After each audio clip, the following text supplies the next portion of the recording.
Hi, and welcome to Home is Handmade. Today we are using old scrap wood to create a rustic wooden box for our front porch.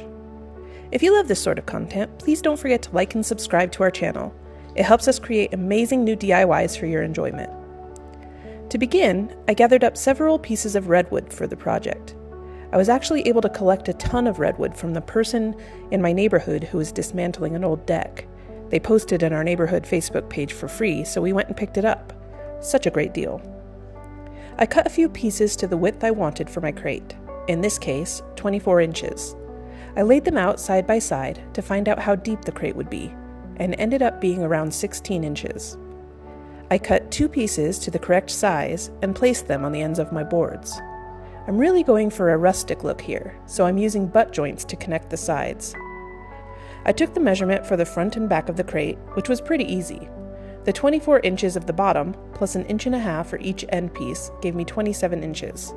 I wasn't worried about being too exact though, as this piece was meant to look old and broken and crooked. I went back to my scrap bin so I could grab another offcut to use on the bottom of my crate. I didn't want the wood just sitting on the porch, potentially soaking up water and rotting, so I wanted a couple of runners. These would help lift the crate off the ground, and it also allowed me to connect the 3 bottom boards together from underneath rather than trying to join them together with pocket holes or glue. I cut them to 12 inches, which was perfect. I nailed the runners to the underside of the crate bottom. I wanted to use some cool nails for this project, but I didn't have any on hand, so I decided to use my Ryobi brad nailer. I wouldn't recommend this type of nail for this project, as they aren't very strong going through such thick wood, but it did the job for sure. I love my Ryobi tools. This isn't sponsored in any way, I just really enjoy using them. I connected the end pieces from underneath as well, and then I realized I was supposed to connect them from the sides. Whoops! I fixed it though. I then connected the front and back, nailing it into the sides as well as the bottom.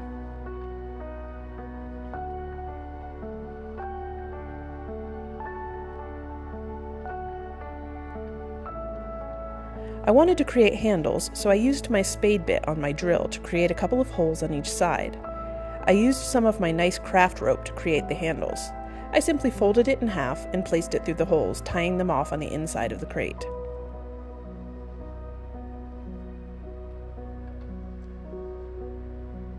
Rustic, right? And that was it. I placed it on my porch with some cute decor, and I was excited by the idea of changing it out each season. I think that'll be lovely. What do you think? It's perfect for accepting packages, and our Amazon delivery guy has been making use of it for sure. I love how it turned out, and want to make some more that are a bit smaller. Thanks so much for watching. I hope you enjoyed this project, and I hope you'll give us a like and subscribe to our channel. I have so many great ideas I can't wait to bring you.